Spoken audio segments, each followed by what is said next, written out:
Cassette number 15 اور 16 تفسیر قرآن بیان حضرت مولانا مفسر قرآن سید اخلاق حسین قاسمی دہلوی رحمۃ اللہ علیہ۔ موضوع مقام محمود کی تشریح، مولانا آزاد کا نظریہ، اشاعت اسلام کے چند واقعات، audio cassette, audio C D. Muhammad Sadiq, phone number 98 99 63 47 68۔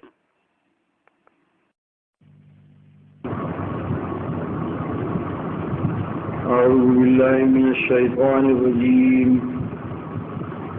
بسم الله الرحمن الرحيم.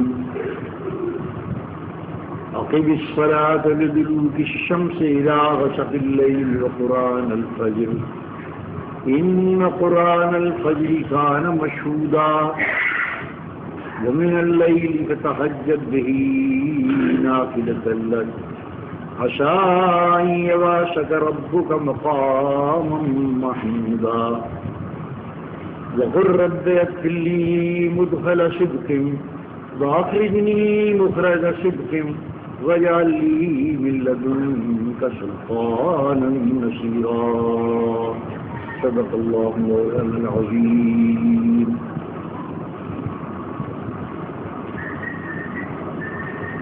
ایک پڑھے لکھے دیندار نوجوان ہیں جن کو بہت شوق ہے مذہبی کتابوں کا مطالعہ کرتے ہیں. میں نے اس سے ایک سوال کیا کہ اللہ تعالیٰ نے جس مقام محمود کا اپنے نبی صلی اللہ علیہ وسلم سے وعدہ کیا ہے اس کی شکل کیا ہوگی؟ یہ سوال کیا. کیا شکل ہے، کیا صورت ہے مقام محمود کی؟ ہم دعاؤں میں پڑھتے ہیں، ہر نماز کے اذان کے بعد اپنی دعاؤں میں حضور کے لیے دعا کرتے ہیں. مقام محمود کی اللہ وعدہ کر رہا ہے مقام محمود کا، تو اس کی شکل کیا ہے؟ یہ سوال کیا. بہت دیر تک میں سوچتا رہا کہ جو غلط فہمی اس پڑھے لکھے نوجوان کو ہوگی وہ غلط فہمی اور مسلمانوں کے اندر بھی ہو سکتی. مقام محمود کا ترجمہ عام طور پر مقام محمود کھڑا کرے گا. اللہ تعالیٰ آپ کو مقام محمود پر کھڑا کرے گا. یہ بحث رب کھڑا کرے گا اس کو اللہ تعالیٰ. وہ دعائیں آویزہ ہیں، اس میں بھی یہی ترجمہ ہے. اے اللہ، رسول اکرم صلی اللہ علیہ وسلم کو مقام محمود پر کھڑا کی جس کا تو نے وعدہ کیا ہے. ہر اذان کے بعد دعا کرتے ہیں. اس میں اللہ وعدہ کر رہا ہے عسیٰ یبعثک ربک مقاما محمودا. پہلے تہجد کی نماز کی ہدایت کی ہے کہ اے نبی صلی اللہ علیہ وسلم آپ تہجد کی نماز بھی پڑھا کریں. تمام نمازوں کے بعد تہجد کی نماز، اور تہجد کی نماز آپ کے لیے خاص اللہ کی ہدایت حکم ہے. اللہ پھر یہ وعدہ کیا ہے نماز کے بعد تاکہ نماز کی فضیلت واضح ہو. اس سے اوپر اقیم الصلاۃ 5 نمازوں کا ذکر ہے جس کی تفصیل میں نہیں جا رہا. یہ غلط فہمی کہ مقام محمود کسی جگہ کا نام ہے، یہ بہت بڑی غلط فہمی. مقام عربی میں جگہ کو بھی کہتے ہیں، مقام عربی میں مرتبے کو بھی کہتے ہیں. اگر ترجمہ کرنے والے حضرات مقام کا ترجمہ مرتبے سے کرتے ہیں تو لوگوں کو غلط فہمی ہوتی ہے. مقام جگہ، تو قرآن میں بھی مقام جگہ کے معنی میں بھی آیا ہے، مرتبے کے. اردو میں بھی آپ کا مقام کیا ہے جناب؟ یہ حیثیت کیا ہے آپ کی؟ مقام، مرتبہ، حیثیت. مقام جگہ جناب کیا مقام ہے آپ کا، کہاں کے رہنے والے ہیں آپ؟ تو مقام عربی اور اردو دونوں زبانوں میں مرتبے اور جگہ دونوں کے لیے آیا ہے۔ یہاں مقام کا مطلب مرتبہ ہے، جگہ نہیں، جگہ نہیں، مرتبہ۔ مرتبہ اللہ تعالیٰ نے وعدہ کیا کہ اے نبی صلی اللہ علیہ وسلم آپ کو آپ کا پروردگار مرتبہ محمود عطا کرے گا، خواہش کرے گا۔ بعد والوں نے غالباً اسی الجھن کو دور کیا ہے، جس میں مولانا آزاد ہیں اور دوسرے دو ہیں، تو وہ کھڑا کرنے کا لفظ نہیں استعمال کر کے اللہ تعالیٰ آپ کو خواہش کرے گا۔ اب وہ شک نہیں ہوتا کہ مقام کے معنی کوئی عمارت کے ہیں، تو عظیم گنبد ہے، کوئی عظیم آخرت میں کوئی بلڈنگ ہوگی جہاں اللہ کھڑا کرے گا، وہ غلط فہمی دور ہو جاتی ہے۔ اللہ تعالیٰ آپ کو خواہش کرے گا، اللہ تعالیٰ آپ کو پہنچائے گا اس مقام پر جس کی تعریف کی جاتی ہے، اس مرتبے کی۔ یہ ایک غلط ہے، اس کو دور ہونا چاہیے۔ دوسری بات یہ کہ اللہ تعالیٰ نے رسول اکرم صلی اللہ علیہ وسلم نے ہمارے لیے ہر نماز اذان کے بعد یہ دعا مستحب قرار دے دی کہ میرے لیے دعا کیا کرو کہ اللہ مجھ کو مقام محمود پر فائز کر دے۔ تو جس چیز کا اللہ نے خود واضح کیا ہے اس کے لیے امت دعا کرے، اس کا کیا تک ہے، لیکن ایک تک ہے۔ جس مرتبے کا اللہ نے وعدہ کیا ہے نبی سے، جب ہم دعا کرتے ہیں تو اس کا اجر ہم کو ملتا ہے، اور اللہ تعالی ہم کو شفاعت میں شامل کر دیتا ہے اس دعا کی وجہ سے کہ جو دعا ہم اس وعدے کے لیے کر رہے ہیں جس کو اللہ تعالیٰ ہر حال میں پورا کرے۔ دوسری بات، اہم بات جو یہاں مجھے کہنی ہے آج، کہ مقام محمود کا وعدہ اللہ تعالیٰ نے آخرت میں کے لیے کیا۔ عام طور پر اس کا یہی مطلب دیتے ہیں علماء نے تمام تفسیروں، کیونکہ رسول اکرم صلی اللہ علیہ وسلم نے مقام محمود کا تعلق شفاعت سے قائم کیا ہے۔ شفاعت کی طویل حدیث ہے کہ اللہ تعالیٰ مجھ کو شفاعت کبریٰ کے مقام پر فائز کرے گا، شفاعت کبریٰ کے مقام پر فائز کرے گا اللہ، اور کس طرح اللہ کی مخلوق چاروں طرف سے مایوس ہو کر میری طرف آئے گی۔ ہر نبی معذرت کر دے گا، عذر پیش کرے گا، اور پھر میں شفاعت کے لیے کھڑا ہو جاؤں گا۔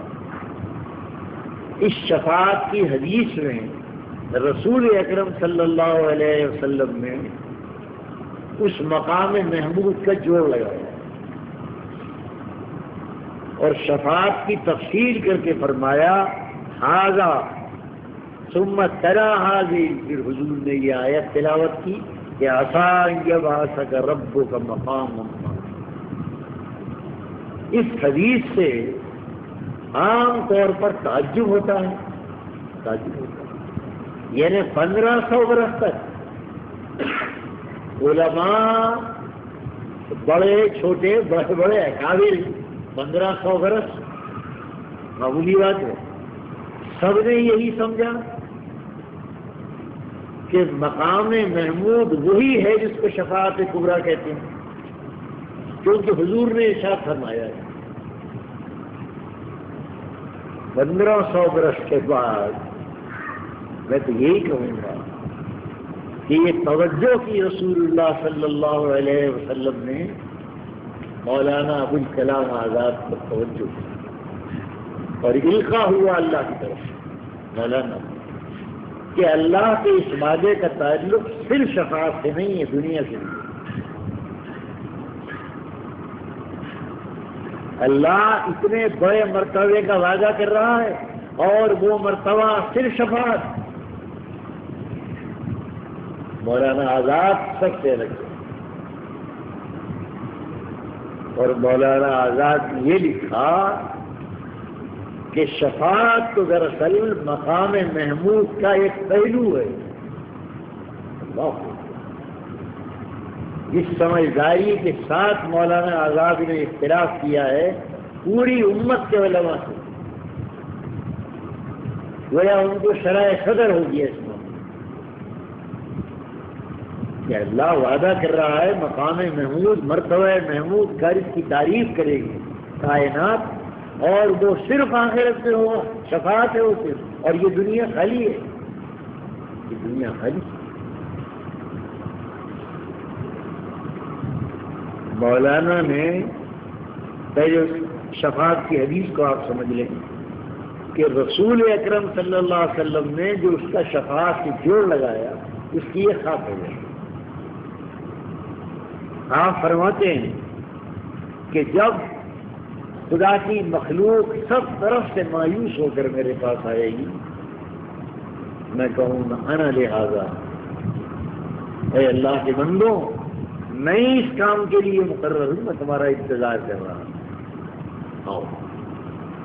فرماتے ہیں فاستاذن علی ربی فی دار، حدیث کے الفاظ سنا رہا ہوں، میں آؤں گا اور فی دار خدا تعالیٰ کے حریم قدس میں. گھر کہا اس کو اللہ حضور نے، فی دار ہی، اللہ نے کا گھر کہا. وہ حریم قدس جو عالم محشر میں ہے، میں اس حریم قدس میں داخل ہو کر اللہ سے اجازت طلب کروں. حریم قدس اتنا قریب ہو کر مجھے اجازت دے دی جائے گی. پہلا رہے تو ہوں وقات ساجداً، پھر اللہ رب العالمین کی مجھے رویت نصیب ہوگی، اس حریم قدس کے اندر جہاں میں داخل ہوں، رویت باری حاصل ہوگی، دیکھوں گا. اور جب میں دیدار کروں گا رب العالمین کا تو اس کے دیدار سے میں سجدے میں گر پڑوں گا. ٹھیک ہے، فیدعونی ماشاء اللہ. اور اللہ تعالیٰ جو مجھ سے دعائیں کرانا چاہے گا وہ دعائیں کروں گا، میں کہہ نہیں سکتا کیا ہوگا. ماشاء اللہ، فیقول، حکم ہوگا سر اٹھاؤ، اے محمد سر اٹھاؤ، مانو کیا مانتے ہو، کہو کیا کہتے ہو، کیا مقصد ہے تمہارا، بولو.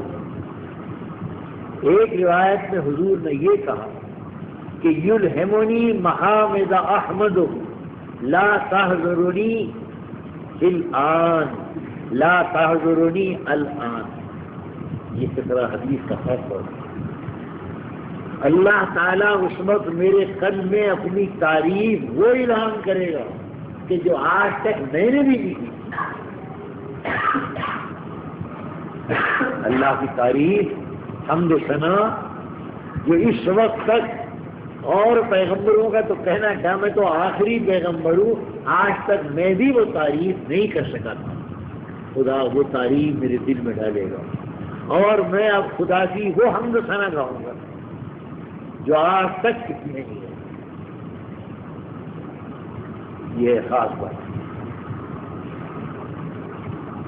گویا یوں سمجھیے اب آپ زندگی بھر حضور نے اقرار کیا ما عرفنا کا حق کا عبادت معرفت، یا اللہ ما عبدنا کا حق کا عبادت، الہی ہم نے تیری عبادت کا حق ادا کیا. اے اللہ ہم تجھے پہچان نہیں سکے کہ تو ہے کیا، تیری عبادت تو بعد میں، تیری معرفت تو حاصل ہو کہ تو ہے کیا. ما عرفنا کا، جس کی آج تک نفی کی آج اس کا اقرار ہے، یہ وہ اور یہ قیامت. اللہ تعالیٰ تعریف اور توصیف کی وہ تعلیم دے گا حضور کو، اور اس تعریف پر خدا کی تعریف کے ترانے گائیں گے آپ، اور حق ادا ہو جائے گا اللہ کی عبادت. پھر کہیں گے آپ اب کھو کر.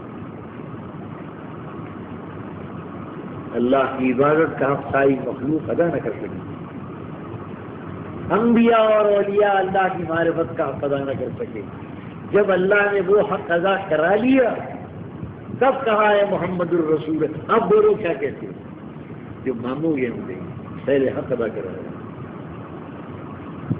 یہ خاص پہلو صدی سے شفاعت، حضور فرماتے ہیں شفاعت کروں گا، اہل ایمان کی شفاعت کروں گا، اور مجھ سے زیادہ کوئی شفاعت نہیں، حالانکہ شفاعت سب کریں گے، لیکن مجھ سے زیادہ اہل ایمان کی کوئی شفاعت نہیں کرتی۔ اصل اہمیت اس کی ہے کہ حضور اکرم صلی اللہ علیہ وسلم نے مقام محمود کا یہاں جوڑ لگا دیا کہ اللہ تعالی مجھ کو جو مقام محمود یا جس کی تعریف ہو وہ مقام وہاں عطا کرے گا۔ کیوں؟ وہاں خاص طور پر خاص پہلو کیا ہے کہ میں اللہ کی تعریف کا حق ادا کروں۔ جب میں اللہ کی تعریف کا حق ادا کر دوں گا تو اللہ رب العالمین پھر میری وہ تعریف کرے گا جو میری تعریف کرنے کا حق ہے، اور وہ عظمت دے گا کہ سر اٹھاؤ، تمہاری امت کو بخشیں گے، سر اٹھاؤ۔ اس وجہ سے حضور نے کہا کہ یہی مراد ہے مقام محمود۔ اس حدیث میں دنیا کی نفی نہیں ہے، اور نہ یہ لفظ ہے کہ یہ خاص ہے وہیں آخرت کے لیے، کوئی لفظ نہیں ہے حدیث۔ مولانا اس کو سمجھے ہیں، اور میں آپ کو وہ الفاظ جس کو میں یہ کہتا ہوں کہ 14-15 صدیوں میں محمد الرسول اللہ کی عظمت کا جو تصور اس آیت کی تفسیر میں مولانا آزاد کو اللہ کی طرف سے ملا ہے، کہیں اس کی مثال لگی، ساری تصویر دیکھ جائیے گا۔ مولانا کے الفاظ سن لیجیے پہلے آپ، یہ الہامی ہے۔ مقام محمود سے مقصود ایسا درجہ ہے جس کی عام طور پر ستائش کی جائے۔ فرمایا کچھ بعید نہیں کہ تمہارا پروردگار تمہیں ایسے مقام پر پہنچا دے جو عالمگیر اور دائمی ستائش کا مقام ہے۔ یہ آیت اس وقت نازل ہوئی جب پیغمبر اسلام کی مکی زندگی کے آخری سال گزر رہے تھے۔ مظلومیت تو بے سر و سامانی تھی، حد کو پہنچ چکی تھی۔ ایسی حالت میں کون امید کر سکتا تھا کہ اتنی مظلومیتوں سے فتح و کاونانی پیدا ہوگی؟ ہجرت کے آخر گویا میں ہجرت کے شروع میں یہ آیتیں آئی ہیں، اس کے بعد 1 برس کے بعد حضور نے ہجرت کی ہے۔ گویا مظلومیت کا شباب تھا، انتہائی ظلم، اور پھر یہ وعدہ، اس کی طرف مولانا اشارہ کر رہے ہیں۔ آگے کہتے ہیں کہ حسن و کمال کا ایسا مقام جہاں پہنچ کر محمودیت خلائی یعنی خلق خدا کی تعریف کی عالمگیر اور دائمی مرکزیت حاصل ہو جائے۔ کوئی عہد ہو، کوئی ملک ہو، کوئی نسل ہو، کروڑوں دلوں میں اس کی ستائش و تعریف ہو، ایسا مقام یہ مقام محمود ہے۔ آگے فرماتے ہیں مولانا، محمودیت اسی کو حاصل ہو سکتی ہے جس میں حسن و کمال ہو، کیونکہ حسن ہی سے عشق کیا جا سکتا ہے، اور زبانیں کمالی کی ستائش میں کھل سکتی ہیں، لیکن حسن و کمال کی مملکت وہ مملکت نہیں جسے شہنشاہوں اور فاتحوں کی تلواریں مسخر کر سکیں، نہیں۔ آگے مولانا حدیث کی شرح کرتے ہیں۔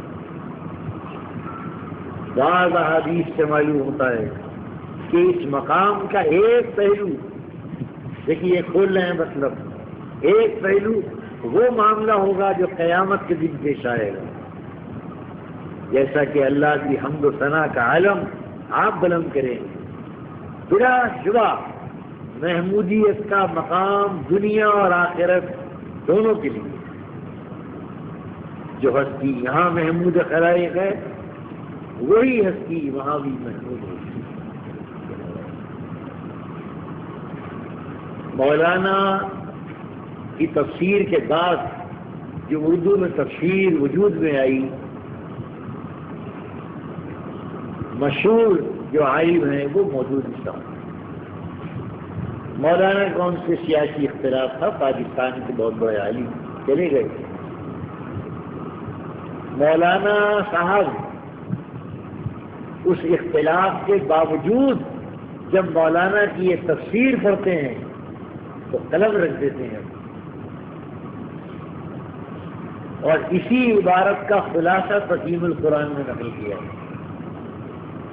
یہ عبارت جو میں نے سنائی، یہی الفاظ کچھ مختصر کر کے مولانا مودودی نے اپنی تفسیر میں نقل کیا۔ مولانا کی تفسیر کے بعد پھر دو تفسیریں اور بھی لکھی، مولانا احمد سعید نے لکھی، کراچی میں مفتی شفیع نے لکھی رحمت اللہ علیہ۔ بہت بڑے لوگ ہیں لیکن کسی کا ذہن اس طرف نہیں ہے سوائے موجود ہے، اور یہ ان کی نہایت دور اندیشی ہے۔ ظاہر ہے آپ کو سمجھیں گے کہ اگر مقام محمود کو اتنا بڑا مقام ہے، پھر اس کا وعدہ اللہ محمد سے کر رہا ہے اور کسی پیغمبر سے یہ وعدہ نہیں کیا، تو اس کا ظہور صرف قیامت ہی میں ہوگا، اس عالم میں نہیں ہوگا۔ یہ سمجھ کم ہے۔ رسول اکرم صلی اللہ علیہ وسلم نے اس کا شفاعت سے جوڑ لگایا۔ آپ خود غور کریں، شفاعت سے فائدہ صرف اہل ایمان اٹھائیں گے، اہل کفر نہیں اٹھائیں گے۔ شفاعت صرف گناہگار اہل ایمان کو نصیب ہوگی، اہل کفر کو نصیب نہیں ہوگی۔ لیکن اس دنیا میں محمد الرسول اللہ کی عظمت سے اہل کفر نے فائدہ اٹھایا۔ جس کافر و منکر کے دل میں ان کی عظمت بیٹھ گئی، وہ بول پڑا محمد الرسول اللہ۔ مقام محمود کی افادیت کی دنیا میں جا گئی، وہاں تو شفاعت ہے، گناہگاروں کی شفاعت ہوگی، جہنم سے نجات دلا دیں گے۔ اور یہاں کیا ہے، 1500 برس گزر گئے اور 15,000 برس اور باقی ہوں گے دنیا میں۔ ابھی واللہ اعلم محمد الرسول اللہ کا وہ مقام جس کی تعریف ہوگی، ہو رہی ہے، آج بھی کل بھی ہوئی ہے، قیامت تیاری ہے۔ اس لیے مولانا آزاد مرحوم نے مقام محمود کے دائرے کو دنیا اور آخرت دونوں میں وسیع کر کے اس آیت کی تفسیر کا حق ادا کیا، آج تک ادا نہیں ہو سکا، آج تک ادا نہیں ہو سکا۔ لوگوں کے ذہن وہی الجھے رہے، شفاعت سے مراد ہے مقام محمود، شفاعت اور دنیا۔ ارے وہاں تو شفاعت ہے، یہاں تبلیغ ہے، یہاں دعوت ہے۔ اسلام کی دعوت کی بڑی قوت کیا ہے؟ محمد الرسول اللہ کی عظمت۔ اب میں آپ کو اختصار سے حضور اکرم صلی اللہ علیہ وسلم کی قابل تعریف ہستی اور قابل تعریف مرتبہ، اس کا ایک ہے عنوان نام پاک، اور ایک ہے اس کی عملی تعریف۔ پہلے نام پاک کے لیے ارشاد فرمایا سرکار دو عالم نے، آسمانوں میں میرا نام احمد ہے۔ اللہ نے جس نام سے مجھے ملائکہ میں متعارف کرایا وہ احمد ہے۔ ملائکہ جب میرا ذکر کرتے ہیں تو احمد سے ذکر کرتے ہیں۔ احمد کے دونوں معنی ہیں۔ احمد کے معنی یہ بھی ہے جس کی تعریف کی جائے، احمد کے معنی یہ بھی ہے جو تعریف کر رہا ہو۔ یہ تفضیل کا سوا ہے، حامد بھی ہے محمود بھی ہے، دونوں بھائی احمد، آسمانوں میں احمد۔ اب جو مانا لے آپ جس کی تعریف کی جائے، وہ آسمانوں کا احمد اب زمین پر آیا۔ کب آیا؟ ہمیں دنیا کی مذہبی کتابیں جس قدر ہیں سب کو تجربہ پڑا۔ دنیا میں جو قدیم ترین مذہبی کتاب ہے وہ ہندوستان والی وید ہے، یہ سب سے قدیم، جس کی کوئی تاریخ کا تعین نہیں کر سکا۔ یورپ والوں نے جو تحقیق کی ہے تو اس کے حضور سے 4000 برس تھے، یہ اندازے لگائے ہیں انہوں نے۔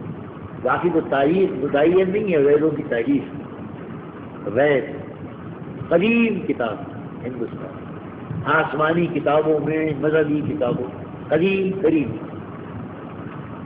یجروید، یجروید کہتی ہے آخر دنیا میں ایک نبی رشی جو نبی آئے گا وہ انتم رشی ہوگا، آخری نبی پیغمبر ہوگا، اور اس کا نام نراشنس ہوگا، نراشنس ہوگا۔ نراشنس سنسکرت میں وہی مفہوم رکھتا ہے جو لفظ محمد کا، جس کی تعریف کی جائے۔ نراشنس جس کی تعریف کی جائے، 11 علامتیں ہوں گی اس میں، وہ ساری میں ابھی تفصیل نہیں کر رہا، آخر میں ضرور میں اشارہ کر رہا ہوں۔ حضور اکرم سے 4000 برس پہلے جو ایک مذہبی کتاب ہے وہ کہہ رہی ہے نراشنس آئے گا آخر دور میں، وہ انتم رشی ہوگا، آخری پیغمبر نراشنس۔ اس پیشین گوئی کو میں بتاؤں گا کہ ہزاروں برس تک اس ملک کے پنڈت کی سوائے رکھا ہے، پردہ چالو رکھا، اس کو یہاں رہنے دیا۔ ویدوں کے بعد اب دور آیا ابراہیم علیہ السلام، تقریباً قریب کی دور ہے جو لوگوں نے اندازہ لگایا۔ ابراہیم علیہ السلام نے دعا کی لیکن محمد نام نہیں لیا صلی اللہ علیہ وسلم، رسول منہ، اے اللہ میری اولاد آل اسماعیل میں سے ایک رسول، نام نہیں لیا محمد، وہ حضوری مراد ہے لیکن نام نہیں۔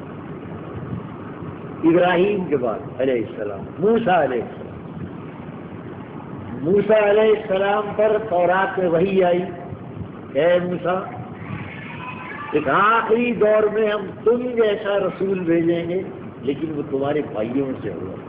علماء نے بہت تحقیق کیے لیکن نام نہیں۔ مصداق حضور اکرم صلی اللہ علیہ وسلم جو کہ مصر موسیٰ آتی ہیں رسولوں میں، صاحب کتاب بھی ہے، صاحب جہاد، اور بھائیوں میں سے آئے یعنی اولاد اسماعیل میں سے آئے لیکن نام نہیں۔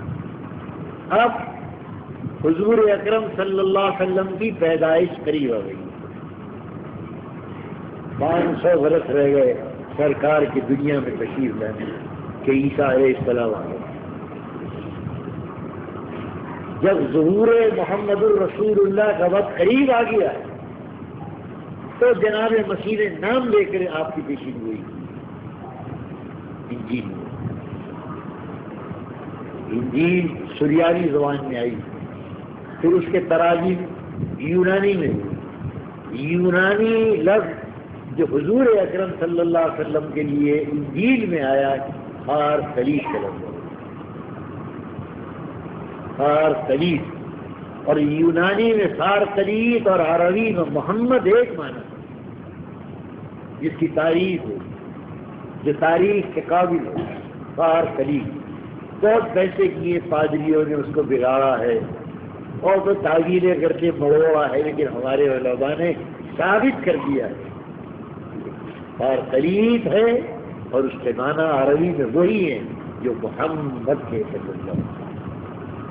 مسیح نے نام لیا اور احمد کہا، وَمُبَشِّرًا بِرَسُولٍ يَأْتِي مِن بَعْدِ اسْمُهُ أَحْمَدُ، مسیح نے احمد دیا۔ کیونکہ لفظ احمد متعارف تھا آسمانوں سے، مسیح نے احمد کہا، حضور کا ظہور ہو گیا، دادا کی گود میں آ گیا، دادا کی گود میں آئے، دادا نے پوتے کا نام کیا رکھا؟ احمد اور محمد۔ دادا نے دو نام رکھے، دونوں رکھے، محمد یہ رکھے، محمد اور احمد۔ لوگوں نے اس پر توجہ نہیں کی، لیکن رسول اکرم کی ذات پاک کے معجزات تو الگ ہے، نام پاک کا یہ اتنا بڑا معجزہ ہے کہ اس کی مثال نہیں ہے۔ عبد المطلب نام رکھتے ہیں محمد اور احمد، یہ لفظ کہاں سے لائے ہو؟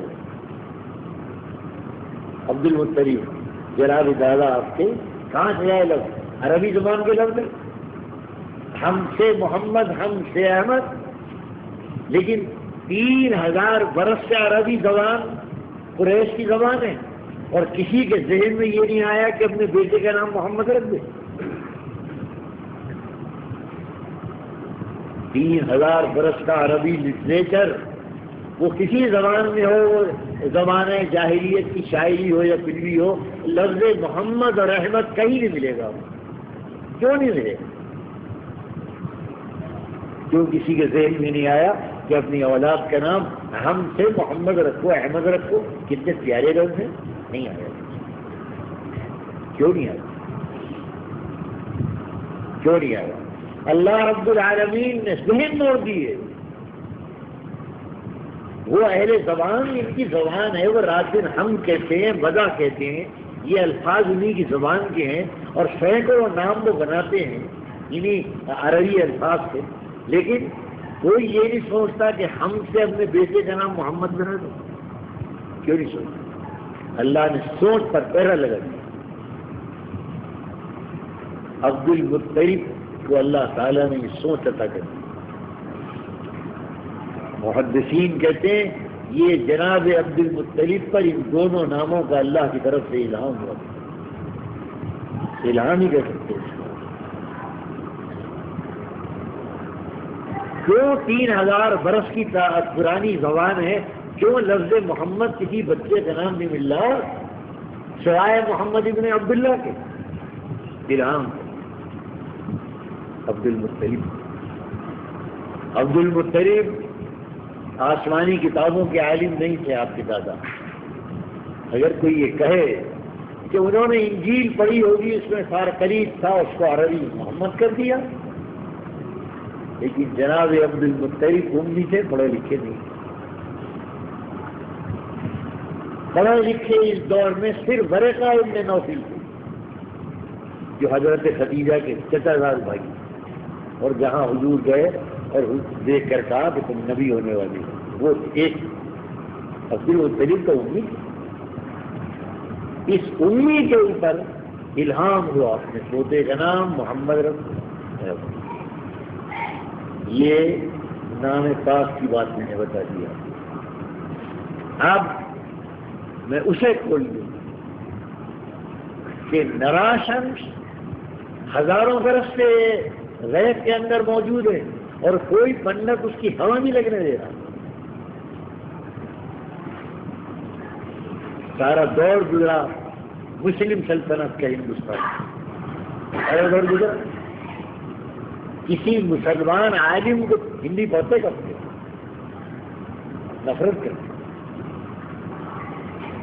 ہندی کا تو ایک ہی عالم گزرا ہے، وہ میں سناؤں گا، ایک عالم عراقی کہ جس نے یہاں کے سب سے بڑے مہاراجا ولبھ رائے کو ایمان لانے پر مجبور کیا ہے، وہ سناؤں گا۔ یا پڑھتے نہیں تھے، کون دے کے گئے؟ اور پنڈت کا یہ مذہب تھا کہ اگر شودر سن لے تو اس کے کان میں سیسا پگھلا کے ڈال دو، تو ٹھیکا تھا اس کا خرچ۔ سارا دور گزر گیا، انگریز کا بھی گزر گیا۔ انگریز کے دور میں بعض ہمارے علماء نے، آتی ہیں کتابیں، کچھ اور مذہبی کتابوں کو ہندو مذہبی کتابوں کا ترجمہ کر کے حضور کا تعارف دکھایا ہے، لیکن غیب کو نہیں چھو رہا تھا۔ یہ معجزہ ہے، یہ معجزہ ہے محمد عربی صلی اللہ علیہ وسلم۔ ملک آزاد ہو گیا، اور ملک جب آزاد ہوا اور عروج ہوا یہاں کہ مسلمانوں کی کو ذہنی مار دو، اور حضور کی توہین شروع ہو گئی چاروں طرف۔ یاد کریں یہ سن 1969 کا دور ہے۔ مگر انڈیا نے توہین کی، یاد ہوگا آپ کو یہ پرانے لوگ، اور جامع مسجد پہ ایک عظیم جلسہ احتجاجی ہوا، حضرت مفتی صاحب رحمۃ اللہ علیہ موجود، انہیں کی صدارت دبک رہے تھے مسلمان، مگر انڈیا نے رسول اکرم کی توہین کر دیا۔ ہم کس نے کیا کریں؟ ہم نے تو مار پڑ رہی تھی، رات دن فسادات تھے، ادھر فساد، ادھر جسموں کو مارو، ادھر ان کے ذہن کو مارو، اور ان کے نبی کی توہین کرو۔ یہ مدر انڈیا کر رہا تھا، کلکتے والا دفن ہو گیا۔ ایک جالندر سے اخبار نکل رہا تھا ہندو کے نام، وہ مسلمان بادشاہوں کی توہین کر رہا تھا۔ شاہجہاں کی توہین، اس کی توہین، شاہجہاں جیسے صاحب بادشاہ فرشتہ خصلت، اس کو اپنی بیٹی سے جوڑ دیا گیا، اپنی بیٹی سے متعلق تھا، معاذ اللہ توبہ۔ وہ اعلان کر رہے ہیں بادشاہوں کی توہین کا، اور وہ اعلان کر رہا ہے رسول پاک صلی اللہ علیہ وسلم کی توہین کا۔ یہ سن 69 کا دور ہے، 1969۔ سن 1969 میں جب یہاں ہندوستان کے مسلمان کو ذہنی مار پوری طرح دی جا رہی، اللہ نے ایک شخص کو کھڑا کیا جاری کر سے، یہ ہے معجزہ محمد عربی صلی اللہ علیہ وسلم۔ پنڈت وید پرکاش اپادھیائے ہے، بہت بڑا خالد تھا سنسکرت کا، اور اس نے یجروید، اور یجروید جو ویدوں کی شرح ہے، قرآن بھوشیہ یا قرآن کے مستقبل کی خبریں، اس نے اس کو چھانا اور 2 کتابیں لکھی، ایک کلکی اوتار اور محمد، ایک نراشنس اور محمد، ہندی میں وہ 2 کتابیں شائع ہیں۔ اور اس نے الہ آباد اور بنارس کے پنڈتوں سے تصدیق کرائی ہے، اس کی تصدیق کرو صحیح ہے یا غلط ہے، اور تصدیق کی ہے، وہ شائع ہوئی جناب، ترجمہ بھی اس کا ہوا ہے اس دور میں۔ یہ کس دور میں شائع ہوا کہ محمد صلی اللہ علیہ وسلم وہ نراشنس کہ ہزاروں برس میں ان علامات کا ایک رشی پیدا نہیں ہوا، آج تک بھی اس کے پاس چیلن کا جواب نہیں ہے۔ آئیے ہماری بہت کوشش کرتے ہیں توڑنے مروڑنے کی، لیکن کوئی جواب نہیں ہے وید پرکاش کے ان دلائی کا۔ وہ کہتا ہے دیکھو یہ نراشنس، یہ محمد، دیکھو یہ عبداللہ، یہ دیکھو یہ ماں کا نام، یہ ہجرت، یہ آیا، یہ ہے، یہ سب کیا ہے؟ 11 علامتیں ہیں محمد الرسول اللہ نراشنس کے حوالے۔ یہ کس دور میں اللہ نے محمد الرسول اللہ کا معجزہ دکھایا ہے؟ اس دور میں دکھایا کہ جس دور میں مسلمان پر اندھیرا چھایا ہوا۔ کیا یہ اس وعدے کا ایفا نہیں ہے کہ آسان جب آسا کا رب کا مقام محمودہ ہے محمد صلی اللہ علیہ وسلم؟ اللہ رب العالمین وہ مرتبہ عطا کرے گا کہ جس مرتبے کی تعریف کرنے پر ہر زبان مجبور ہو، ہر قلم مجبور ہو۔ انتظار کرے گا، اور اس وقت کہا گیا کہ جب ظلم و ستم کی انتہا کی ہجرت کے دور میں، آخر دور آسان یہ وہاں سے گرم مولانا آزاد یہ کہہ رہے ہیں، اور طرح مولانا آزاد یہ کہہ رہے ہیں کہ مقام محمود کا تعلق صرف آخرت۔ یہ کیا بات ہوئی بھائی؟ ارے مقام محمود تو اصل میں اللہ رب العالمین نے یہاں عطا کیا ہے، یہاں اس زندگی میں، یہ اس کی تاریخ ہے، یہ نام پاک ہے آپ کا، یہ تاریخ دیکھ لیجیے اس کی آواز، یہ ہے مقام محمود۔ رسول اللہ صلی اللہ علیہ وسلم مرتبہ عالی، حمد و ثنا، سب سے بڑا جو کچھر مردود تھا وہ جبریل وہ تھا، ابو جہل نے ایک روز کہا رسول اکرم صلی اللہ علیہ وسلم اے محمد لا نکذب ولکن نکذب بما جاء بھی. یہ پورے مشرکین عرب کی ترجمانی ہے شکرے میں، سمجھ لیں آپ. اے محمد صلی اللہ علیہ وسلم ہم آپ کی تکلیف کب کر رہے ہیں؟ ہم آپ کی تکلیف جس کو ہم زندگی بھر امین کہتے چلے آئے اور ساری ہم تجویز کریں آپ کی نہیں. جو پیغام لائے ہیں آپ ہمیں وہ پسند نہیں ہے، ہم اس کی تجویز. دیکھا آپ نے فریب کس انداز سے وہ اسلام کا انکار کر رہا ہے. وہ دراصل اپنے عرب عوام کو مطمئن کر رہا ہے ابو جہل کو. جب یہ مشرکین حضور کی مخالفت کا عوام یہ نہ کہتے ہوں گے ابھی تم لوگ پاگل ہو گئے ہو. آج تک جس کو محمد الامین کہتے رہے اور وہ پہاڑ سے نیچے اتر کے آیا اور اس نے اللہ کی وحدانیت کا ذکر کیا اور سارے عیب آ گئے تو پاگل بھی ہو گیا اور دیوانہ بھی ہو گیا. تم کہتے کیا ہو یار، کو عقل میں نہیں آتی. وہ ان عوام کو مطمئن کرتا تھا. بہت پڑھا لکھا آدمی ہے ابو جہل قریش کا، جاہل نہیں تھا. ابو جہل تو ہم لوگوں نے مسلمانوں نے کہنا شروع کیا اس کو جہالت کا باپ. وہ جہالت کا باپ نہیں تھا، وہ تقدیر کی وجہ سے اس کا ابو جہل کا بڑا پڑھا لکھا آدمی قریش کا. یہ اس کے پڑھے لکھے ہونے کی دلیل ہے. وہ کہتا ہے محمد ہم آپ کی تقدیر کرتے ہی نہیں، آپ تو بڑے اچھے ہیں، امین ہیں، صادق ہیں، لیکن جو پیغام لائے ہیں آپ توحید کا وہ حلق سے نہیں اتر رہا. ہم تجدید اس کی کر رہے ہیں. سمجھے آپ؟ یہ تعریف ہے محمد رسول اللہ صلی اللہ علیہ وسلم. حالانکہ محمد اور اسلام دو الگ چیزیں نہیں ہیں مانا، لیکن وہ تو الگ کر رہا ہے نا محمد اور اسلام کو اور اللہ کے دین کو. اور وہ ظاہر کر رہا ہے کہ محمد الرسول اللہ ہو یا محمد ابن عبداللہ ہو، ہر پہلو سے قابل تعریف ہے. اور بدترین دشمن کی زبان تعریف کر رہی ہے ہم آپ کی تکلیف. ہم تو آپ کو امین کہتے رہے. عرب فتح ہو گیا، عرب فتح ہو گیا. سن 6 میں صلح حدیبیہ ہوئی ہے. حضور نے اور صلح حدیبیہ کو قرآن میں فتح مبین قرار دیا ہے. ابھی سیاسی فتح نہیں ہے، مکہ فتح نہیں ہوا ہے ابھی. صرف حضور صلح حدیبیہ کر کے اور مصالحانہ رویہ اختیار کر کے مدینے آ گئے اور بس سلاطین عالم کے نام خطوط روانہ کر دیا. ابھی کوئی حیثیت نہیں ہے آپ کی مدینے میں حیثیت بنی فتح مکہ کے بعد. ابھی تو آپ صلح صفائی کر کے اور ٹال کر آ گئے، جھگڑے کو ٹال کر مدینے آ گئے. بھائی ٹالو، موقع نہیں ہے جگہ، وہ دب کے صلح کر لیا گئے اور سلاطین عالم کے نام خطوط روانہ کر دیے.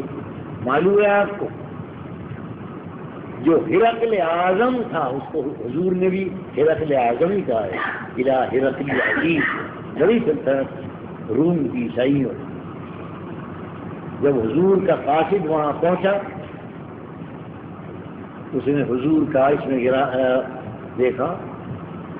ابو سفیان آئے ہوئے تھے، ان کو بلا کر کہا تجارت کے سلسلے میں، ارے بھائی یہ کون ہے تم جانتے ہو؟ کہاں جناب میں جانتا ہوں. یہ سارے حالات سنے اور حضور اکرم صلی اللہ علیہ وسلم کے اس والا نامے کو سر آنکھوں سے لگایا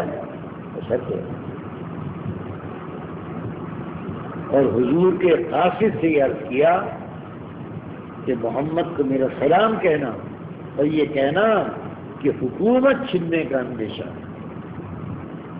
ورنہ آگ اللہ کے نزدیک. وہی آخری پیغمبر ہیں جس کے لیے انجیل میں مسیح نے کہا ہے وہی ہے. یہ ساری علامات ہیں لیکن حکومت چھن جائے گی میرے بس کا یہ نہیں. حضور کی تعریف کی، تسلیم کیا ہے محمد الرسول اللہ صلی اللہ علیہ وسلم. ابھی کوئی سیاسی حیثیت نہیں ہے سرکار کی.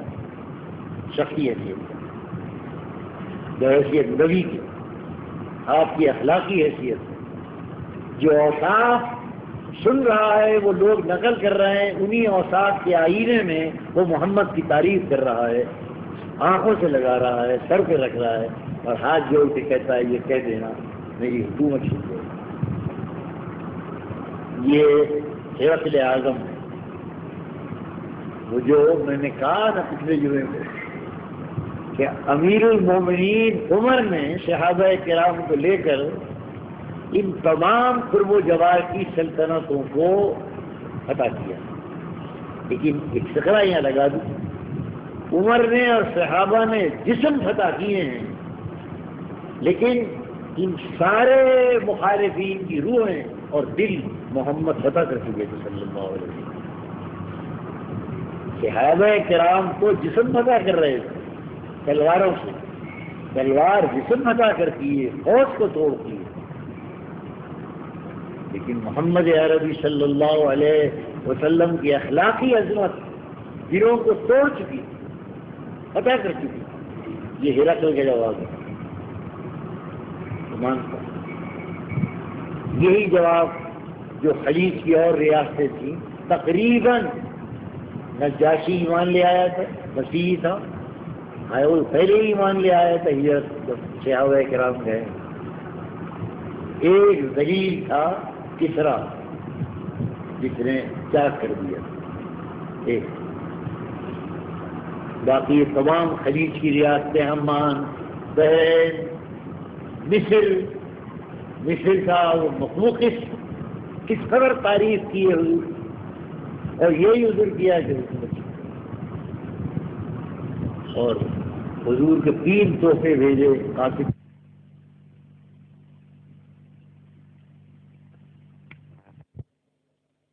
حضور نے اپنے حرم میں رکھا، سیری کو حضرت حسان بن ثابت کے حوالے کیا اور بلبل کو اپنی سواری میں رکھا، پتہ کیا مصر کا حکمراں اپنے دل اور دماغ سے مفتون ہو چکا تھا، جسم باقی کو کر دیا، کسرا نے چاک کر دیا چاک، اور کیا گستاخی کی، یہ یمن کیونکہ عرب کے بعض علاقے ان کے بعد گزار تھے ایران کے، ایران کا اقتدار یہاں تک تھا، یمن تک تھا، بحرین، عمان، یہ سب ایران کے بعد، تو یمن کے عرب گورنر کو اس نے ہدایت کی کہ 2 سپاہی بھیج کر محمد کو گرفتار کر لاؤ صلی اللہ علیہ وسلم، 2 مضبوط سے آدمی بھیجو، یہ کون ہے؟ تو سمجھا محمد عربی کون ہے؟ یہ تو عرب بدو ہے، یہ کہہ رہا ہے مجھے دعوت دے رہا ہے اسلام لاؤ، ادو کا بدعات الاسلام اسلم مجھ سے کہہ رہا ہے، اسے حکم بھیجا کہ 2 آدمی بھیج کر محمد کو پکڑ کے میرے پاس، وہ بازان نے حکم دیکھا، شہنشاہ کا باجگزار تھا، اور اس نے 2 مضبوط سے فوجی مزید روانہ کر دی کہ جا کے یہ حکم نامہ دکھاؤ محمد عربی کہ ہم آپ کو گرفتار کرنے آئے ہیں، آپ ٹھہراؤ، یہ قاتل ہیں، یہ عزت کرو، احترام کرو، ٹھہرایا رات، جس رات کو حضور نے انہیں ٹھہرایا کا صبح پیش کرنا ہے، اسی رات کو وہ حادثہ پیش ہونے والا تھا ایران میں۔ صبح کو وہ دونوں بلائے، آپ نے کہا بھائی کیا ہے؟ تو محمد گرفتار کرنے آئے ہوں گے، کہا کہ جاؤ جا کر اپنے سردار سے کہنا بازار سے کہ جس کسرا عظیم کا حکم تو نے مجھے بھیجا ہے وہ اپنے بیٹے کے ہاتھ سے رات کو قتل ہو چکا ہے، شیرویا نے اسے قتل کر دیا تھا، کسرا قتل ہو گیا، تو جاؤ جا کے یہ دینا کہ اپنے اس شہنشاہ کی خبر لو وہ قتل ہو چکا، اس کی ہدایت دے جاؤ۔ وہ دونوں آئے لے کے صاحب یہ کہہ رہا ہے، وہ حیران، معلوم ہوا تصدیق ہوئی کہ واقعی قتل کر دیا۔ یہ محمد الرسول اللہ صلی اللہ علیہ وسلم کی میں عظمت کا، آپ کو عظمت کا مظاہرہ کرا رہا ہوں. صلو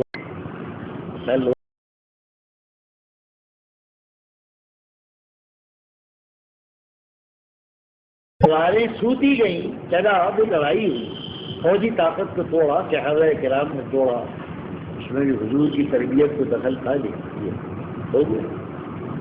اب میں آپ کو یہاں صرف دو واقعے سنانا چاہتا ہوں. مولانا آزاد جس نظر سے دیکھ رہے ہیں، ان کے سامنے دنیا کی پوری تاریخ ہے، وہ دیکھ رہے ہیں، وہ یورپ کو دیکھ رہے ہیں، وہ یورپ کو دیکھ رہے ہیں. کون سا معقول دانشور ایسا نہیں ہے کہ جو محمد الرسول اللہ کی تعریف نہ کر رہا ہو؟ وہ ایچ جی ویلز ہو، وہ آخر دور کے یہ ہو، میں نیکال امریکن P100 والا ہو، وہ ولیم ہو، وہ ساری تاریخ ہے مولانا کے ساتھ. آپ یہ کہہ رہے ہیں کہ اللہ کا وعدہ آخرت میں پورا ہوگا اور دنیا میں ہو کیا رہا ہے. تو مولانا اس کو دیکھ رہے ہیں اور اسے کہہ رہے ہیں کہ محمد الرسول اللہ کا مقام محمود کیا ہے؟ عالمگیر تاریخ، عالمگیر ستائش، اور ہمیشہ کے لیے ہوگی اور جاری رہے گی.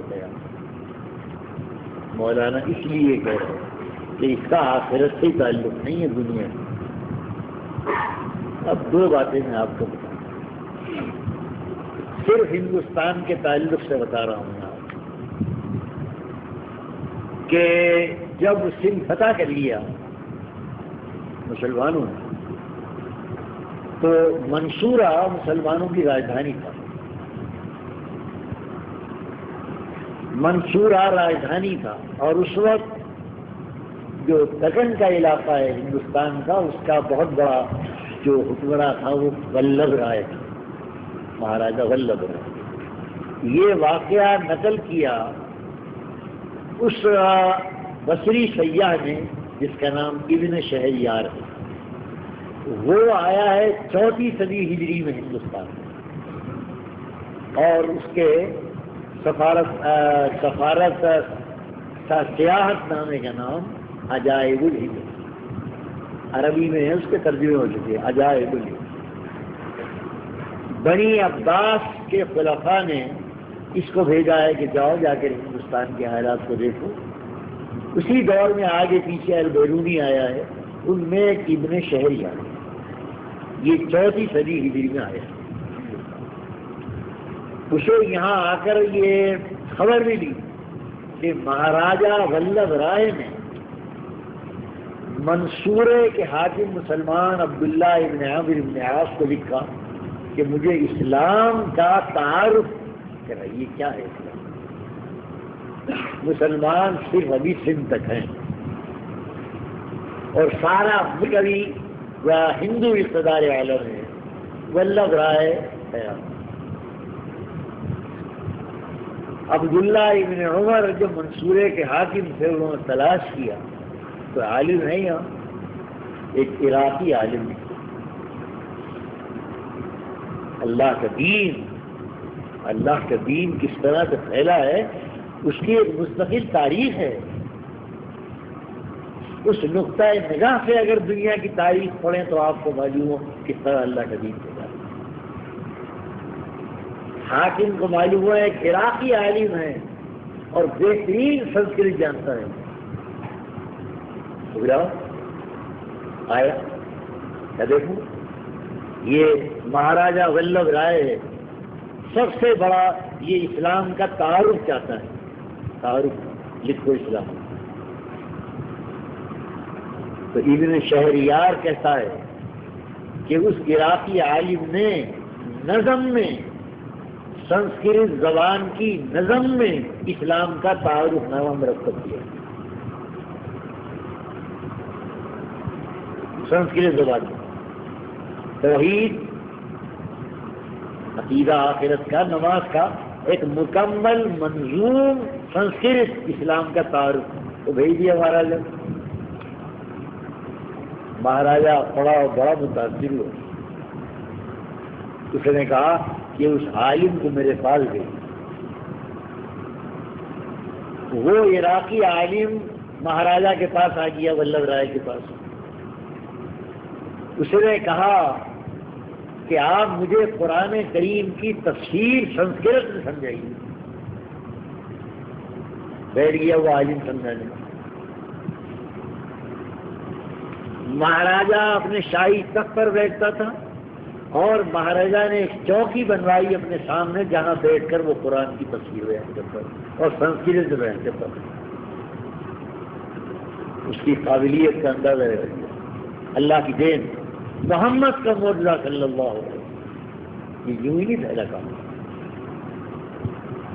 اور اس عالم نے قرآن کی کس سورت کا انتخاب کیا؟ سورہ یاسین میں.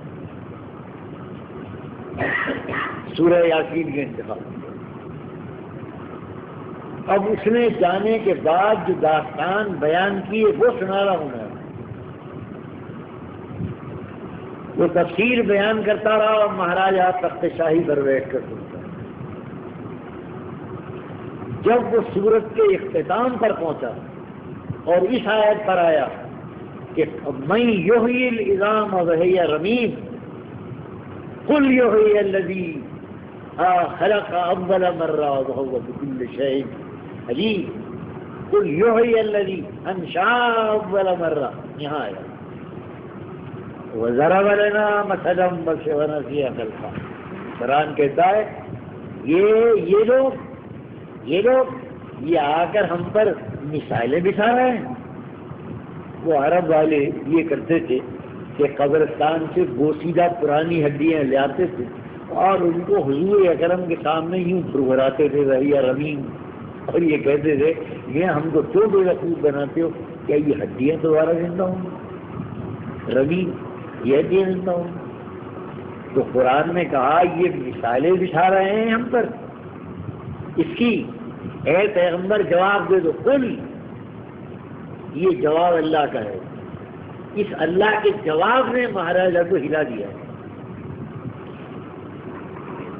قل اے پیغمبر جواب دیجیے، ہاں اللہ انہی کو زندہ کرے گا جس نے انہیں پہلی بار پیدا کیا تھا، وہ دوبارہ بھی پیدا کر سکتا. ان ہڈیوں کو پہلی بار کس نے بنایا؟ ایک پانی کے قطرے سے ہڈیاں بن گئی، کھوپڑی بن گئی، ریڑھ کی ہڈی بن گئی، ایک قطرہ ہے پانی، سارے جراثیم موجود ہیں. وہ پروردگار یہ ساری ہے وہ گل ہاتھ دوبارہ پیدا کرنے کی قدرت پر وہ پہنچا. عالم میں نے کہ وہ اس عالم کا نام نہیں لکھ سکا، ابن شہریار. بس جتنا واقعہ اس کو یہاں آ کر سیاحت میں معلوم ہوا وہ نقل کیا اس نے، لیکن نام نہیں معلوم ہو سکا کہ وہ کون سا عالم تھا. وہ اپنے دور کا درویش تھا. اللہ نے اسی کام کے لیے اس کو کھڑا کیا، ورنہ وہ ابتدائی دور مسلمانوں کی فتوحات کا کون سنسکرت پڑھے آ کر، کون آج تو وہ تیار ہے اس کے لیے. ہندی پڑھنے کو تیار نہیں ہے کہ میں اس لیے ہندی پڑھ لو کہ اسلام کی تبلیغ کر رہی ہے، ہندی کو کتابیں لکھ رہی ہیں، کوئی تیار نہیں. مجبور ہو کر دنیا کے لیے پڑھ رہی ہے ہندی لوگ. ہماری نسلیں صرف نوکری کے لیے ہندی پڑھ رہا ہے. اور جب یہ کہا کہ اردو ہندی کا جھگڑا نہ کرو، ہندی اس لیے پڑھو کہ تمہیں یہاں دعوت اسلام کرنی ہے. اس قوم کو قرآن بتانا ہے کہ جو قوم اردو سے چڑھ رہی ہے، ہاتھ نہیں لگاتی اردو اخبار پھینک دیتی ہے، اس کو قرآن سنانا ہے نہیں، اس کو اللہ کے نبی تعارف پہنچانا ہے نہیں کہ یہ تھے ہمارے محمد صلی اللہ علیہ وسلم. اس نیت سے کون نام نہیں لیا اس نے. ابن شہریار نے کون وہ عراقی عالم تھا. جب وہ اس آیت پر پہنچا ہے تو مہاراجا اپنے تخت شاہی سے نیچے اتر کر زمین پر آ گیا اور اس نے زمین پر سر رکھا اور زمین پر اپنے دونوں رخسار ملتا رہا اور یہ کہتا رہا ہاں ہاں یہ اسی کا کلام ہے جو ازلی ہے، ابدی ہے، جو ازلی ہے. جو نرادھار ہے، ازلی ہے، ابدی، یہی سکرات دو رات۔ آخر میں رخصت ہو گیا تو رتل کا حساب لکھا ہے ابن شہریار نے، تو جب حساب میں نے جوڑا تو 12 من بیٹھتا ہے سونا، جو مہاراجا نے اس عراقی عالم کو بطور ہدیے کے دیا، 12 من سونا حساب میں نے جوڑا تھا، 12 من سونا۔ وہ اس تحفے کے ساتھ واپس آ گیا تو عبداللہ ابن عمر ابن عاص نے پوچھا کہ اے عالم، یہ ساری داستان سنا رہا ہے لیکن اب کس حال میں ہے مہاراجا؟ اس نے کہا حاکم کس حال میں ہے؟ اس نے میرے سامنے اپنا ایک علیحدہ خلوت خانہ تعمیر کرایا تھا اور یہ کہہ کر کرایا تھا کہ میں حکومت کے معاملات الگ بیٹھ کر سوچا کروں گا، یہ میرا خلوت خانہ ہے، اور مجھے معلوم ہے کہ وہ اس کے اندر بیٹھ کر خدا کی عبادت کرتا ہے، اس میں اسلام کی توحید و آخرت کا عقیدہ بیٹھ چکا ہے۔ اب ظاہر ہے کہ عقیدہ آخرت تو میں آپ سے کہہ چکا ہوں سب سے مشکل عقیدہ ہے۔ اللہ کی وحدانیت آسان ہے، آخرت مشکل ہے، کہ مرنے کے بعد زندگی کیسے ہوگی سمجھ میں نہیں آ رہا، کیسے ہوگی تو دیکھ نہیں رہا۔ جو مشکل ترین عقیدہ تھا جس پر ابراہیم علیہ السلام اللہ تعالیٰ سے یہ کہنے پر مجبور ہوئے کہ ارے نہیں کہ توحید موتا، ایمان پہ لے آیا ہوں کہ دوبارہ زندہ کرے گا لیکن آنکھوں سے دکھا دے، قمانیت قلب نہیں، ایسا مشکل عقیدہ ہے عقیدہ آخرت۔ مذاق ہے آخرت کا عقیدہ، ہمارے اندر آخرت کا عقیدہ ایک رسمی اعتقاد کے درجے میں ہے، یقین جسے کہتے ہیں، موت اور موت کے بعد زندگی، اگر یہ تصور آ جائے تو آدمی کیا معاشیت کا راستہ اختیار کر سکتا ہے، لیکن وہ تصور آخرت ہمارے یہاں صرف وہ ایک روایتی سنتا ہے اور آگے نہیں۔ تو ابراہیم علیہ السلام جہاں یہ کہہ رہے ہیں ارے نہیں کیا ہو تو وہ عقیدہ آخرت اس عراقی عالم کے بعض و نصیحت سے مہاراجا کے سر بیٹھی ہے۔ تو خدا کی توحید تو آسان ہے، جو مشکل تھا اس کو مان لیا اور وہ خدا کی عبادت ہے۔ یہ کیا یہ بتائیے، قرآن کریم کی راہ سے ہو یا حضور اکرم کے اسوہ حسنہ کی راہ سے، کسی راہ سے ہو، جو ایمان لاتا ہے وہ تو محمد الرسول اللہ کی عظمت کا اعتراف کرتا ہے، اور کیا کرتا ہے؟ حضور کی عظمت کا اعتراف کرتا ہے۔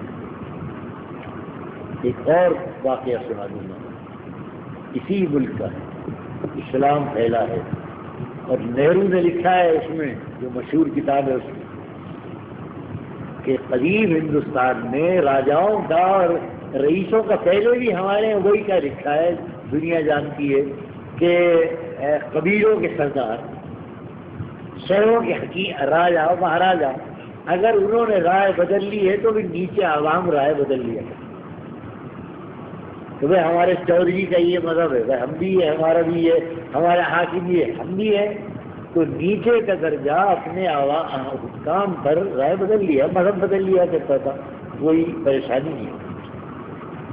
چودھری ہے، بڑا ہے، راجا ہے، وہ اس کو ذل اللہ کہتے تھے راجا۔ اب اگر ذل اللہ ہے، ذل ہے خدا کا سایہ ہے، اس نے ایک مذہب اختیار کر لیا تو عوام بھی کر لیا، یہ نہیں۔ تو اب آئیے ابن بطوطہ کا ایک واقعہ سنا، یہ واقعات کا تسلسل ہے، میں ایک چاول دکھا رہا ہوں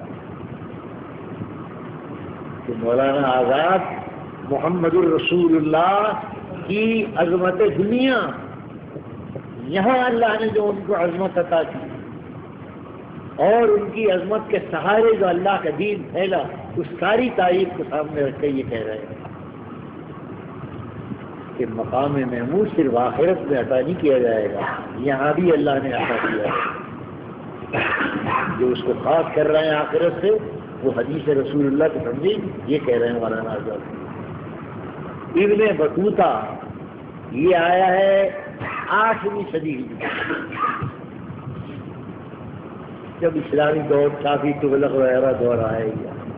ابن بطوطہ جب ان مشرقی جزائر میں گیا، جزائر شرق ہند میں، اس کو انڈونیشیا، ملایا، جاوا وغیرہ کہتے ہیں، یہاں اس نے ایک جگہ، ایک جزیرے میں دیکھا کہ جزیرے کی عورتیں تھالوں میں چراغ روشن کر کے دیوے وہ سمندر کی طرف جا رہی ہیں، اور ایک خاص میل ہے، ایک تقریب سمندر کے کنارے۔ تو کہتا ہے میں نے پوچھا کہ یہ عورتیں کیا کر رہی ہیں؟ یہ تھالیوں میں چراغ دیوے اور چلی جا رہی ہیں، دو جا رہی ہیں، دو آ رہی ہیں، سمندر کے کنارے آئیں، چلی آئیں۔ تو کہتا ہے مجھے یہ بتایا گیا کہ اصل میں یہ عورتیں ایک بہت بڑے واقعے کی یادگار بناتی ہیں۔ کیا واقعہ ہے کہ ایک حافظ قرآن نام نہیں لکھا ابن بطوطہ، وہ اندلس کا رہنے والا، مغربی کہتے تھے، حافظ مغربی لکھنا، مغرب اندلس کو کہتے تھے عربی، مغرب کا۔ وہ تجارت کے غرض سے ہی جزیرے میں آیا، تاجر تھا۔ وہ جس گڑیا کے یہاں مہمان رہتا تھا، وہ میزبان گڑیا ایک دن رونے لگی۔ پوچھا اس نے میری میزبان کیوں روتی؟ اس نے یہ کہا کہ کیا تھا؟ یہاں حاکم شہر کا یہ حکم ہے کہ جب اس تاریخ کو جو آ رہی ہے، سمندر کا دیوتا جوش مارے اور ساری بستی کو نگلنے آئے، تو ایک کنواری دوشیزہ کو بلیدان کر دو، قربان کر دو، بلی چڑھا دو، تو دیوتا واپس ہو گئے۔ پھر کہا اس مرتبہ میری بچی کی باری ہے اور میری ایک ہی اکلوتی ہے، یہ اس کو رو رہی کہ وہ تاریخ آ رہی ہے، میں اس کو بناؤ سنگار کراؤں گی، بلند بناؤں گی، سرکاری آدمی آئیں گے اور اس کو لے جائیں گے، اب دوسرے دن اس کی لاش آئے گی، وہ بری چڑھ جائے گی دودھ سے دیوتا۔ اچھا کہے بڑھیا ایسا کر، تو اپنی لڑکی کی جگہ مجھ کو بناؤ سنگار کرا کر بچا، اور جب سرکاری آدمی آئے تو کہہ دیو، اشارہ کر، وہ مجھ کو لے جائیں گے۔ ایسا ہی کیا۔ وہ سمندر کے بیچ میں ایک شیوالہ تھا، اس شیوالے کے اندر اس لڑکی دوشیزہ کو بند کر کے یہ لوگ چلے آتے تھے۔ رات کو کسی وقت سمندر میں شور مچتا تھا، اس شور کی دہشت سے وہ لڑکی مر جاتی، صبح اس کی لاش جاتی۔ وہ خوف تو پہلے ہی طاری ہو جاتا ہوگا کہ بلی چڑھانی۔ یہ حافظ مغربی وہاں اس شیوالے کوٹڑی کے اندر چھوڑ کر یہ لوگ چلے آئے۔ جب یہ لوگ چلے آئے تو انہوں نے اپنا وہ تام جھام جو تھا زنانہ وہ اتارا، اور وہ اتار کر نیت باندھ کر قرآن کی تلاوت شروع کر دی۔ قرآن کی تلاوت شروع کی، کچھ بھی قرآن پڑھتے ہیں، وہ سنتے رہے کہ ایک شور ہو رہا ہے، وہ کیا تھا اللہ عالم، سمندر کا مد الجزر تھا، کیا تھا وہ، کچھ شیطان کا شوبدہ تھا، سارے شوبدے دکھاتے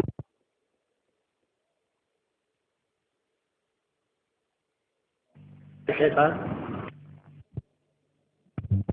اور ہم اس کے چکر میں آ جاتے ہیں۔ یہی تو کہہ کے آیا ہے وہ، کہ پروردگار اور کچھ نہیں کروں گا، میں تیرے بندے کو چکر دوں گا اور میں تیرے بندے کی جھانٹیاں باندھوں گا۔ قرآن کہہ رہا ہے جھانٹی باندھ، لَأَحْسَنَ كَنَّ ذُرِّيَّتَهُ، میں کیا کروں گا، میں اولاد آدم کے جھانٹی باندھوں گا۔ جھانٹی شاہ صاحب کو کیوں ہوتا ہے؟ اعتناق، لگام دینا، یہ سے کہتے ہیں کہ اعتناق۔ لَأَحْسَنَكَنَّ ذُرِّيَّتَهُ، اور میں کچھ نہیں کروں گا، میں تو خالی اس کے گھاٹا باندھ دوں گا، لگام دے کے لگام ہاتھ میں رکھوں گا۔ اور کچھ نہیں کروں، جس طرف چاہوں تو ہٹا کے لے جاؤں. تو وہ تو لگام دیتا ہے، ڈھانٹے باندھتا ہے ہمارے، اور اس کا علاج کیا ہے؟ قرآن، ذکر اللہ. وہ کھڑا ہو گیا، وہ قرآن پڑھتا تھا، کچھ نہیں، تو ایک شوق در جو اس کے اندر اللہ کے کلام کی حقیقت کا اعتقاد، پرواہ بھی نہیں کی، کیا بکواس کیا. صبح کو آئے راجا کے آدمی، انہوں نے کھول کے دیکھا، انہوں نے دیکھا کہ بجائے خوبصورت لڑکی کے ایک داڑھی والے حافظ جی بیٹھے ہیں. تو کہو ناراض کہیں مت بولو، مجھے لے کے چلو حافظ لے آئے. تو حیران کا کون کہ میں عرب تاجر ہوں، ساری داستان. یہ بڑھیا میری میزبان یہ رو رہی تھی، میں نے کہا یہ کروں. کہا اچھا کیا ہوا؟ کہ حافظ کچھ بھی نہیں، میں ساری رات وہ کلام پڑھتا رہا جو میرے نبی محمد مجھ پہ لائے تھے، پڑھتا رہا. کہ کیا ہوا؟ مجھے کچھ بھی نہیں ہوا. کہ کہاں گیا؟ کہ کیا ہوگا مجھے نہیں ہوگا. وہ کچھ تھا ہی نہیں، وہ کچھ نہیں. میں زندہ ہوں دیکھ. میں کیا کرتا رہا؟ میں قرآن پڑھتا رہا جو میرے نبی لائے تھے، اللہ کا کلام. میں کہا میں یقین نہیں کر سکتا. 3 سال تک اس کو یہاں قیام کر کے ٹھہرنا پڑے گا یہاں، 3 سال.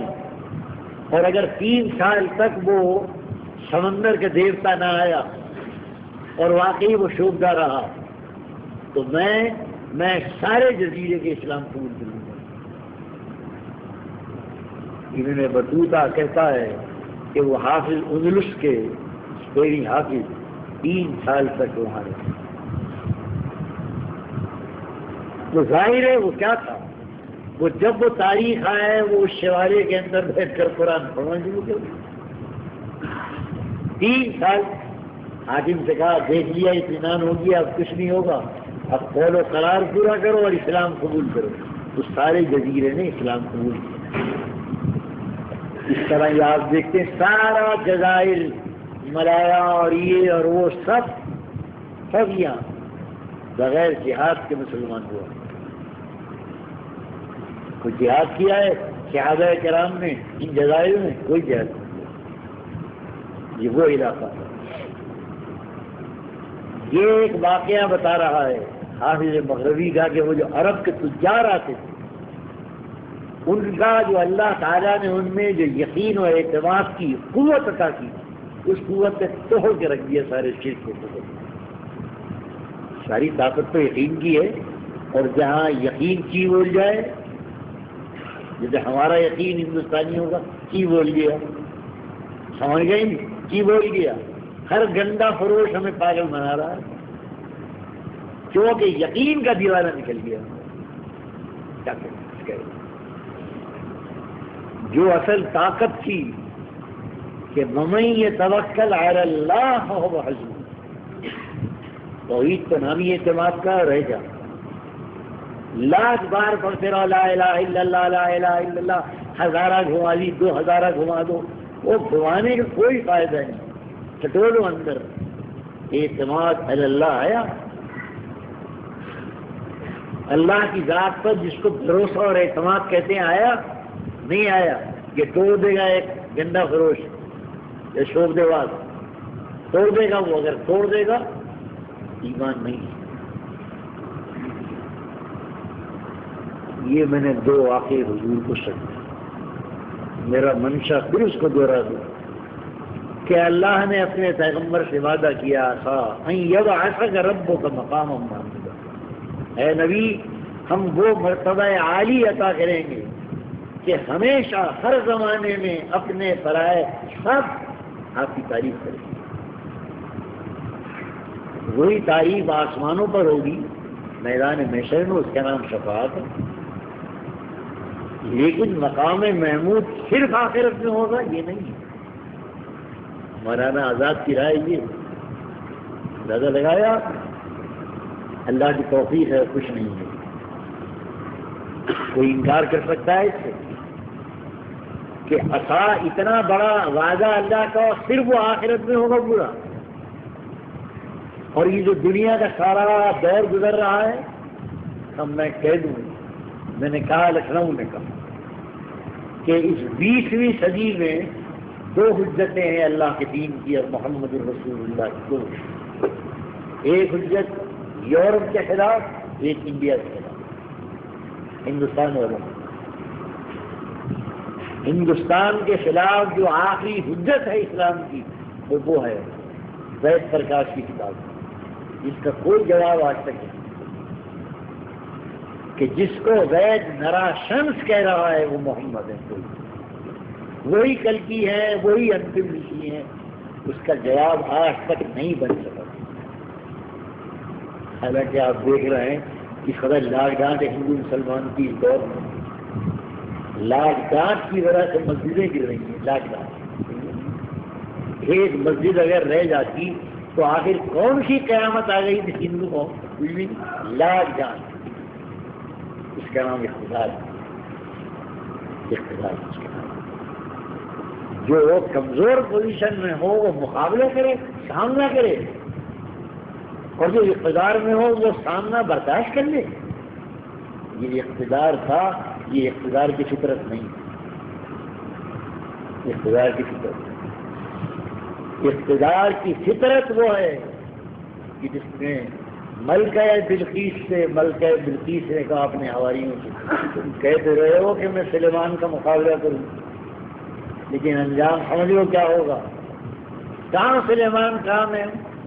اگر ہار گئی اور سلیمان آ گیا تو ہوگا کیا؟ میں نے کہا اقتدار اور حکومت کا ایک مزاج ہے، ایک فطرت ہے، اور وہ کیا ہے؟ وَجَعَلُوا عِزَّةَ أَهْلِهَا أَذِلَّةً۔ جو فاتح ہوتا ہے اس کا مزاج ہی یہ ہے کہ وہ مفتوح کو ذلیل کرتا ہے۔ بس ایک ہی راستہ ہے، وہ اپنی سربلندی قائم کرنے کے لیے مفتوح قوم کو ذلیل کرتا ہے، ان کی ذہن کشی کرتا ہے، کردار کشی کرتا ہے، ہر لحاظ یہ فطرت۔ تو اقتدار کا سامنا کرے آدمی کمزور ہو کر تو عقل مند کہتے ہیں۔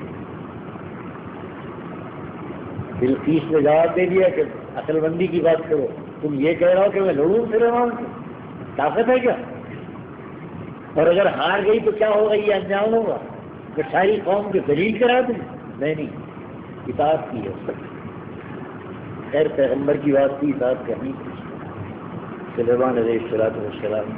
بہرحال یہ 2 حجتیں ہیں، اور ایک حجت جو آخر کیا ہے ہاتھ میں کال لیں، وہ جو دی 100 کتاب لکھی ہے، اس کو غالباً 8-10 سال ہو چکے ہیں، اس کا جواب نہیں دیا ہے کہ کسی عیسائی آئی کوئی کتاب نہیں آئی ہے اس کے جواب، جس میں وہ یہ کہتا ہے کہ دنیا کے 100 بڑوں میں جن میں مسیح ہیں، موسیٰ ہیں، ابراہیم ہیں، محمد الرسول اللہ کے نمبر 1، محمد کے نمبر 1 صلی اللہ علیہ وسلم، اس کا جواب تو آج تک آیا نہیں۔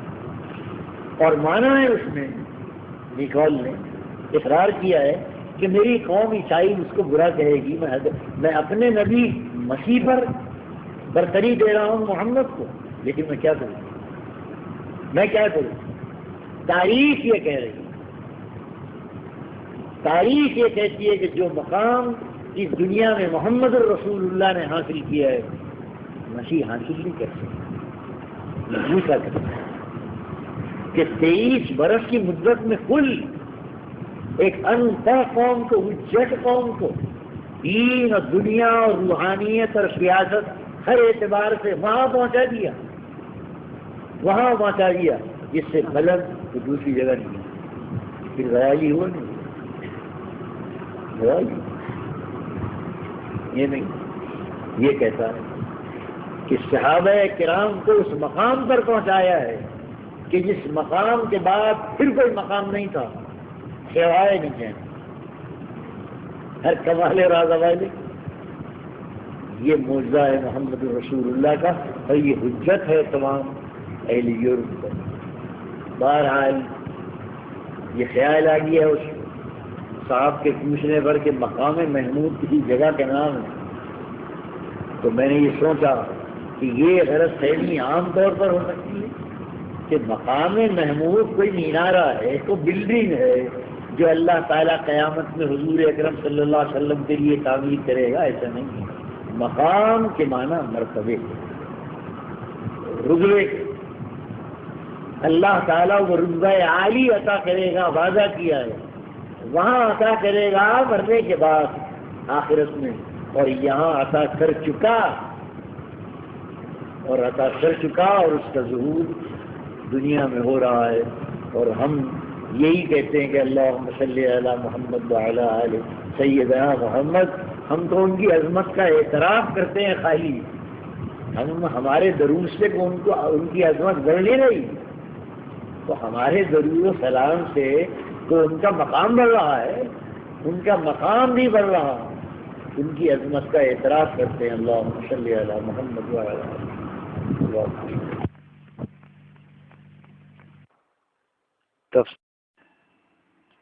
کیسٹ نمبر 15 اور 16 تفسیر قرآن بیان حضرت مولانا مفسر قرآن سید اخلاق حسین قاسمی دہلوی رحمۃ اللہ علیہ۔ موضوع مقام محمود کی تشریح، مولانا آزاد کا نظریہ، اشاعت اسلام کے چند واقعات،